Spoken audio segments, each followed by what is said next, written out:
Let me tell you a little backstory on this truck. I always wanted a square body, and when I found this one, it came with a 383 stroker that sounded a little bit like this.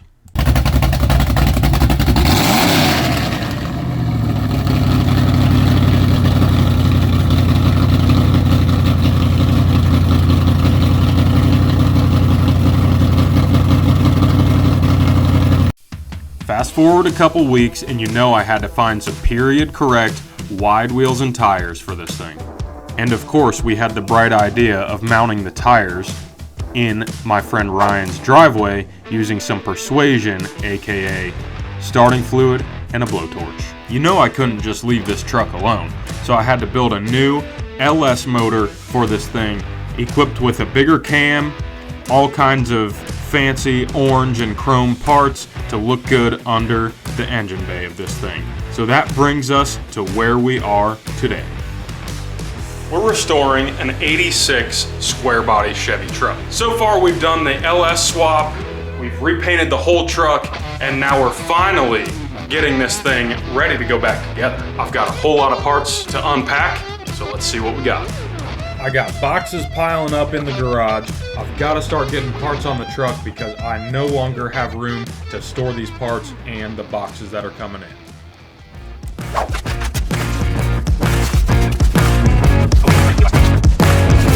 Looks like that whole box was just windows.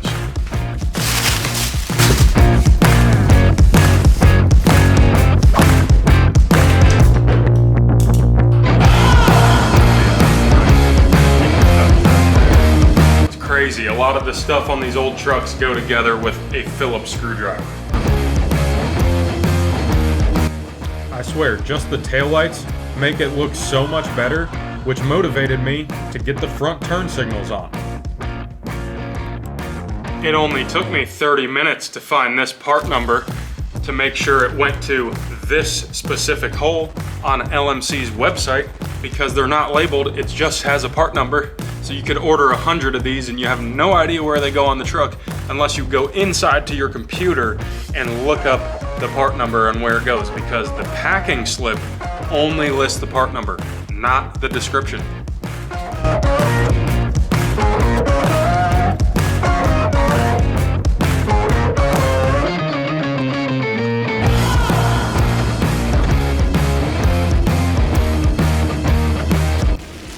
Even though I forgot to order some of the grill pieces, including the Chevy bow tie, which is probably the most important part, I felt like I had to throw the grill on right now because it's gonna bring up my motivation to get the rest of this thing done, because it just needs something done to the front end. I'm sick of looking at the core support. Yeah, just drilling out rivets, more square body stuff, because somebody decided this was the best method to mount the grill at some point in this truck's life, instead of, you know, using Phillips head screws.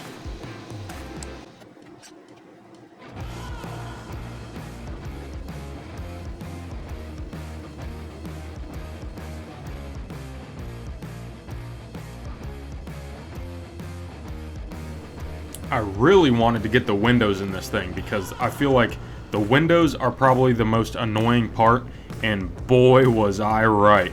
The back window was probably the worst thing I've had to do on this entire project. That includes painting this truck in my own garage. This was a heck of a job, and I'll show you why here in just a second. But first I had to clean all the areas with the Sprayway glass cleaner. Ahem. Matt Ross, thank you. This stuff does wonders. Super cheap, super easy to use, and it cleans everything. Anyway, it was now time to install the rubber seal, and first you have to install this sealant that goes between the cab and the rubber seal. It just ensures that everything is weather tight and there are no leaks. So this wasn't bad until it started to get messy.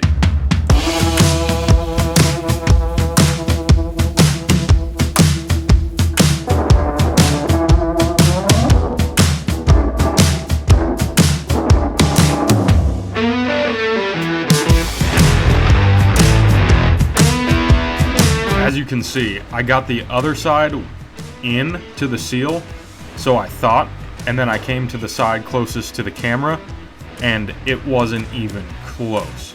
I messed with this thing for every bit of 2 hours, and it was terrible. Jumping in and out of the truck bed multiple times to get inside the cab or back in the truck bed, I wouldn't recommend this on anyone. I will pay somebody next time I have to do this. Holy crap, guys. Okay. Rear window install, not a one-person job. You can do it though. I wanted to make some progress today, and I did the rear window. Still need to add the little trim piece in here that holds the rubber kind of tight to the window, but we got it in without broken glass. Wow. Okay, one step at a time, I guess. I'm telling you guys, it was bad. And I'm not doing the windshield myself, because I had a truck bed to sit in for the back window. The front, it's gonna be way worse. I will pay somebody to come and do it. Since I forgot to order the emblem for the front of the truck, and I forgot to order the rubber seals for the windows, the only thing I have right now that I can actually work on is the trim for the side of the truck, which I wanted to save for last, but I just can't sit here and look at this thing without messing with some of the stuff that I do have. So I've got some cutters, I've got all the trim, I've got it taped and ready to go. We're gonna get the trim on the side of this truck. Maybe we'll put the logo on the fender, and this thing is gonna be looking amazing. I think it's gonna look like a whole new truck with the factory trim on it. Let's get it. I ended up running a tape line from the back of the truck all the way up to the front turn signal to make sure everything was perfectly in line. And then I used a straight edge across the top to make sure everything lined up perfectly before I pressed the adhesive on permanently. And I think this worked out flawlessly.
I finally got the correct pieces ordered and installed on the front end of this truck, and it's finally looking like a real truck with that bow tie on there. But the next video is gonna cover all the body wiring I need to do on this thing and the interior. Nothing on the inside of this truck is gonna be factory, and I think it's gonna be the perfect touch for the resto mod kind of style that I'm doing on this truck with the new LS motor and the whole refreshed paint and everything like that.